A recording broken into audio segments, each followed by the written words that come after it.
Kia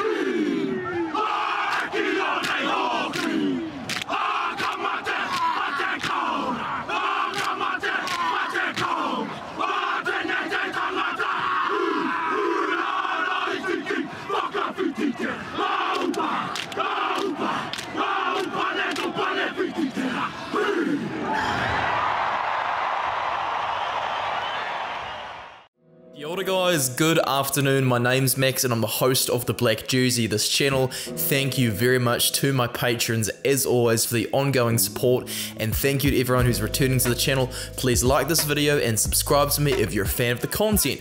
Today's topic is going to be on the All Blacks 15, which is coached by Leon MacDonald. It's been kind of created to be a B team for the All Blacks, similar to what are the Ireland A, South Africa A and Australia A have been used as since 2020 and the wee virus that was going around. So this is kind of the method Ian Foster wants to use to build depth by the look of things, and there's a lot of interesting talking points for the squad. Quite a few big winners, but also a few unfortunate losers. I'm going to kind of discuss my thoughts on who's in the team, just surface level talking points on what I think of the selections just in general. The fixtures, they're only getting 2 fixtures, which is a bit of a shame. They were supposed to have 4 originally, but hey, it's better than nothing. I'm happy this team is a thing, and I'm going to discuss what my thoughts are with the team. To start things off, we'll go over the props. So Aidan Ross was excluded from the All Blacks after just 1 test against Ireland, which is a real shame, so it makes absolute sense to see him in this team. He's deserving of the spot because, hey, you got to keep him going, make him realise he's still on the national radar. One big issue I've got though is Finlay Brewis is in there. The guy's barely played at all for the Crusaders, yet he gets to sneak in here over Ollie Norris. What a disgrace. Norris has proved himself like as a very hard performer, a staunch guy that's always going to bring a rough performance off the bench, really just smash the opposition, push them backwards, give you the ruck speed you need to dominate with front football. But this young fella Finlay Brewis, who played just 7 games for Canterbury last year, is in his 2nd season this year. He's leapfrogged Norris, who debuted for the Chiefs all the way back in 2020. Tamaiti Williams, though, he's very deserving of the spot. He's been Brewis's propping teammate over at the Crusaders. He's got a lot of starts in the #1 jersey for them, and I'm very happy that Tamaiti Williams is on the radar because that guy's got a lot of bulk that comes to very good use. Angus Ta'avao appears to be okay after a really nasty head clash that he sustained against North Harbour for Auckland in the semi-final of the NPC, so that's good to see. Hopefully he's able to play once the tour begins. Ollie Jaeger is there as well as the 5th prop. I find it's rather interesting that they're taking a 5th prop. Like, I wasn't really expecting that to happen, so as things currently stand, I would expect Ross and Ta'avao to start with Williams and Jaeger off the bench, just to have a look at the props in that kind of viewpoint. There's 3 hookers, Safo Aumua, who I think was incredibly hard done by for the All Blacks end of year tour squad. Dane Coles has picked over him, but it's okay. Aumua is here, he's still on the radar, which is very good considering he's only played 6 test matches and he has just re-signed a pretty lengthy deal. Brodie McAllister, he's been Cody Taylor's backup at the Crusaders for a very long time, and so it's good to see McAllister's finally getting rewarded for a lot of hard work across his career. A big loser for this squad though is Kurt Eklund, who I thought would have been really good to bring off the bench for experience, but instead in comes George Bell, who is the under-20s captain for New Zealand this season. Bell looks quite promising. I just haven't quite seen enough of him to know exactly how good he is gonna get. I do think he's gonna be able to make it to the 2027 World Cup after Taylor and Coles retire. But I'm just thinking, you know, Exactly how high is his potential? Perhaps this is how we're gonna find out about George Bell, as he does not have a full Super Rugby contract just yet. Over to the locks, Patrick Tuipulotu is going to be the captain. I was thinking that, you know, since he's been excluded from Foster's squad, perhaps Fozzie has personally asked Leon MacDonald to have Tuipulotu in there as captain, as MacDonald is Tuipulotu's Super Rugby coach.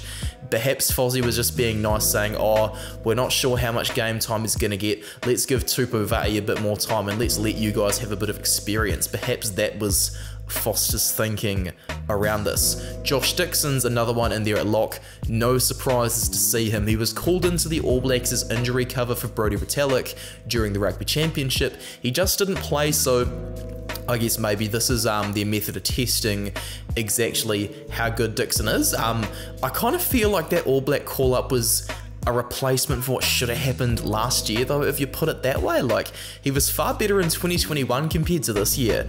A bit of a dodgy call, though. Zach Gallagher, is he really big enough to dominate as a lock at test level? I've had a few questions about the guy's size throughout the last year or so, and I'm thinking, like, does he have enough of it necessarily to feature at lock? You've got the likes of an Isaiah Walker-Leawere and a Lachlan McWonnell, who are a fair bit taller and would have been a bit better. There's also Quinton Strange, who's missing out after getting called into the All Blacks in 2020, so that'll be a big blow for Strange, I think. Over to the loose forwards, I'm so glad Marino Mikaele-Tu'u is finally having respect put on his name. Goodness me, he's the king of the turnover and the king of the carry, and he's a very good fringe guard around those tight channels as well. The way he runs the ball in open space, though, it's a beautiful sight. About time this guy got some recognition at national level. Goodness me. I'm a bit confused about Dominic Gardner, though.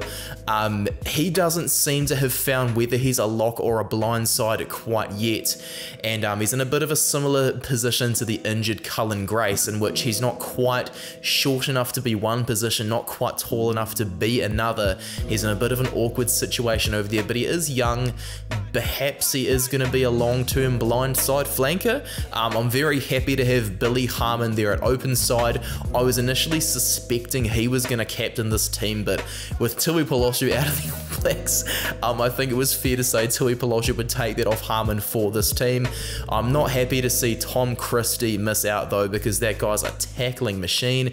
Perhaps Harmon's just a bit more of an all-rounder than Christie in the eyes of the selectors. Luke Jacobson, it's a no-brainer that he was going to be there, but whoa-wee, Christian Leor-Willie. That guy's a hard runner, he's a hard tackler, but picking him over Peter Gus Sowakulu, who played his first 2 tests this season, that is not cool, man. Like, you do have to wonder if Fozzie just capped Sowakula to stop Fiji from capping Sowakula. Christian Leor-Willie, I believe, has Samoan ancestry, so hopefully this is a step in the right direction, as he's definitely well behind Mikaele-Tu'u and Sowakula, though he is very, very good indeed. I'm hoping this isn't just a way of stopping Samoa from capping Leor-Willie. Please correct me if I've got his ancestry wrong down below in the comments. I'm Pākehā. I haven't really got familiar with Pacific Island cultures until the last few years, sorry, so yeah, as I said, please correct me down below. Righto, I've talked a lot about the forwards. We're going to go over to the backs right now. Brad Weber and TJ Perenara, they've been put in there, which is quite good. You know, a team like this that's not really together for very long, it needs experience to gel everything together, particularly as we're seeing some of those forwards that are really, really young, like George Bell, for example. Leor-Willie, Gardner. I'm surprised that Weber and TJ Perenara weren't battling it out for captain like they were for the Māori All Blacks, but I think that having a strong decision-making 9 will be very important for cohesion in this kind of team. Cam Roygaard's in there as the third halfback, which I think is really good because he is dominated for Counties, Manukau, and I've been really impressed with his NPC season so far, so this is a really good sign for him, and an even better sign for the Hurricanes where he plays at Super Rugby.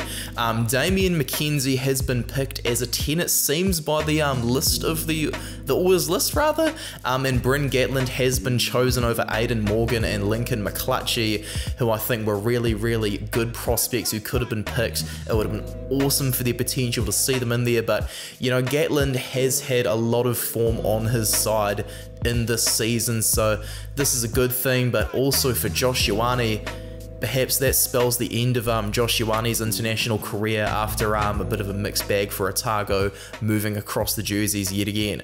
Over to the midfield, Bryce Heem's in there. I've been telling everyone, look, he's a bit old to become an All Black, but for team cohesion and something like this, I think it is appropriate to have Heem in there. Perhaps we're going to see him as a guy off the bench. Pretty disappointing to see Peter Umaga Jensen's not there though, after Umaga Jensen debuted in 2020. I would have preferred Umaga Jensen to Heem, but experience does help out, so I can kind of see both sides of the argument, if you know what I mean. Alex Nankerville, who I previously had as a guest on this channel, I talked to him about this particular team. I'm happy to see that the wee yarn me and Alex had about this team has indeed come true. Alex Nankerville can cover both 12 and 13, and he's a very strong runner who hits hard on defense. He can even bench 160 kgs, so he's not a bad bloke to have in your midfield at all. A very, very talented player, and I also think he's better than Braden Enor and Roger Tuivasa-Sheck, but we'll move on to the next player. I'm happy to see Levi Aumua in there as well. He's been a bit of a late bloomer after losing a fair bit of his body fat. Maybe I need to follow in his footsteps, and so it's good to see he's on the national radar. I'm just hoping that he's making the best decision, as he is eligible for Fiji and for Samoa as well. I'm a bit 50-50 on the whole fact that he's eligible for other nations and he's in this team, I guess, if you know what I mean, guys. I'm so happy to see Balin Sullivan in there, as they've only named 3 kind of specialist outside backs. Perhaps we're going to see Sullivan coming off the bench to cover centre and wing. I've never seen him play 12 before, but he's a bloody good runner from the 13 channel. He's an absolute class A. Mark Talia, he was called into the All Blacks earlier this season as well, so this is going to be quite nice to make sure South Africa don't get their hands on him, because he's eligible for both South Africa and Samoa.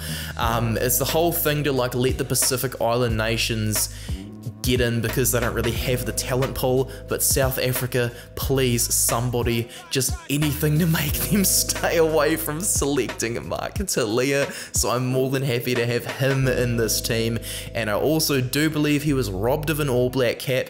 So yeah, I'm actually kind of seeing the point of getting Talia into this team, if you know what I mean, guys. AJ Lamb, he's made it a bit of a step further than his older brother, Ben Lamb. The Lamb family's been very famous throughout rugby history, and AJ Lamb is just the latest in a long line of excellent rugby players. His brother Ben didn't quite make the All Blacks, even though he was the top try scorer of Super Rugby in 2018, but the fact that AJ can cover 11, 13 and 14 has perhaps got him into this team, and you know what, he's at a pretty good age to get a test debut, so you know what, it is indeed worth having a look at AJ Lamb. Ruben Love has got in over Zahn Sullivan, and Ruben Love is probably the future of the All Blacks' massive utility impact off the bench. 6 feet tall, he's not the tiniest for a first 5 fullback cover, but I do think his best position is indeed fullback, so hopefully we're going to get to see him tear it up against the Barbarians when they play at Tottenham Hotspur Stadium and against the Ireland A team as well. I'm very excited to see what this team's going to be like, especially with Leon MacDonald and Clayton McMillan running the ship. Overall, I'm thinking this team's like decent enough, but there are the complaints that I have had throughout this video, so I guess maybe I would rate this team probably like a B or a B plus, from an F to an A plus rate. But yeah, comment your thoughts on this team in the video's description, guys. Please let me know what you think of all the selections and what you think of the coaches that are going to be running the show with this team. Let me know who your favorite player in the team is, and let me know a player who really deserved to get in that didn't get in. But yeah, that's all from me. Thank you very much for coming along to my channel to watch this video. It's much appreciated, guys. Thank you very much. Cheers.